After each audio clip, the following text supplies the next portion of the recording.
Hey everyone, we're the Gangsters. Welcome to our podcast. I'm Jamie. I'm Colin. I'm Yusta. I'm Laura. And I'm Audrey.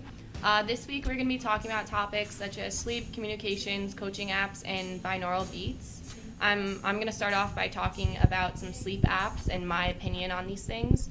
So a question we came up with was, what are some of your thoughts on these kind of apps like HQ Sleep Tracker? Do you think they're effective, or do you disagree with this? My opinion on this subject is I really don't believe that sleep trackers have a good effect on people. I don't really think they work well just because a lot of how they record isn't efficient, and I don't think that it's accurate information. So I feel like if you're really looking into getting information from these apps, it's not accurate and you could be being misled. Does anyone else have an opinion on this subject? There are a lot, of really accurate sleep tracker devices, but really your cell phone is kind of limited in what it can really track. And I think a lot of these apps are more of a gimmick than anything. They do some minor tracking stuff like duration, and they can help you, time your nap well, but I'm not really sure if it tracks sleeping patterns as well as it kind of displays that it does. Okay, so moving on to our next question. After watching the Third Eye video about binaural beats, do you agree with its concept of having the ability to open your third eye, or do you have some disagreeing comments as well? For me personally, I feel that I'm kind of closed-minded, so I don't really believe in this stuff altogether, but one day after class, everyone had left, and I was just sitting in there doing my homework, and Dr. Yang looked at me, and he was like, "Oh, did you try the binaural beats?" And I was like, kinda, not really. So he just gave me a specific one to type into YouTube.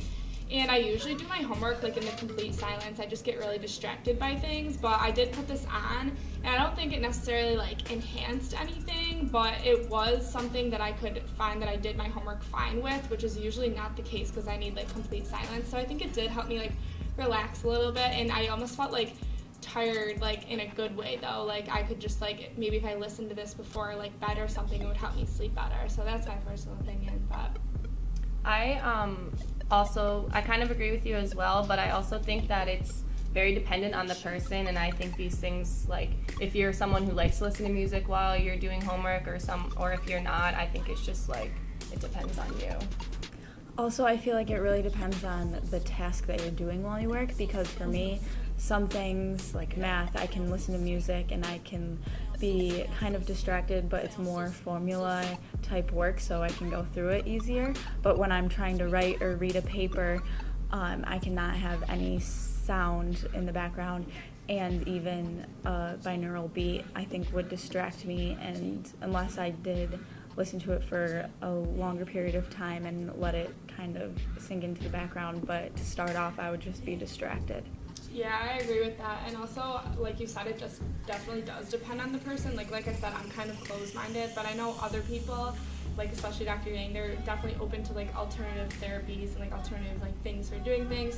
So I actually recently have been listening to classical music once in a while to kind of help me study, because my suite is pretty loud. And for me personally, that sort of relaxing music at a low volume actually does help me focus a little bit more than pure silence, because I get distracted by little noises, people talking, and stuff like that. But reading the study of binaural beats on creativity, it showed that binaural beats release dopamine, which dopamine stimulates creativity. So indirectly, binaural beats do have some effect on thinking and creativity. But the study also showed that, they're not a one-size-fits-all sort of thing. A lot of binaural beats are really person-specific. People respond to alpha and gamma frequency waves that they use differently, and not everyone responds the same to these things. All right, so those are some really good comments. Moving into a different topic about wearable technology. So our first question is, how do you feel about wearable technology? Do you think it has an effect on your performance, or would you say it's unnecessary? I think it's a nice thing to have in modern day, especially with people who are focusing on being fit, because that's what society's moving into. Fit is the new sexy. So I think wearable technology is helpful for those people. And I don't really work out, but I think most of the technology is pretty cool. Although there are a few kinks, it's probably not 100% accurate. I think we're moving in a good direction. Yeah, I agree in some ways that it can really be beneficial, like when people who have injuries or are coming back and working on like their own, like I don't want to say injury prevention, but like physical therapy. I think is people who are recovering from injuries or going through physical therapy can use these wearable technology devices, and that can help them in their recovery, I believe, just by kind of going off, like seeing what their heart rates are and whether or not their steps are in the right direction. Yeah. So one thing I think is interesting is the integration into professional sports of wearable technology. So recently, NFL players have acquired the rights to selling their data. And I think you'll see in the future a lot of other professional sports teams using individual athletes' data to not only improve the individual athlete, but improve the team as a whole. And I think this will stem from professional sports and kind of become commonplace in high school athletes and people who really just engage in physical activity for fun. And I think that's kind of an interesting shift, especially because, 10 years ago these things were absolutely nowhere, and now they're really deeply integrated into not only professional sports, but everyday activity. But I do believe that the wearables are kind of focused more towards extreme athletes or professional athletes who are trying to train specifically for a sport or an event, because when you're just kind of working out day to day, I know that I personally am not, I like to know how many calories I'm burning, but all of those other minute details are not as important to me. But in the professional realm, they are much more important because they can affect your performance on the field or when it's actually game time. So I feel like these are definitely focused more towards the professional athletes, and that's the market that they are in. Okay, so moving into coaching apps, what are some of your thoughts on these? Well, I've had experience working with Huddle from being on the volleyball team here. My coach uses it to film us during practices and games, and then we'll go back and watch it and watch different plays in slow motion. And also, I believe it has a feature of tracking statistics. So during the games, we'll have an assistant coach plug in our stats for the game, and that's really helpful because it shows where you're stronger.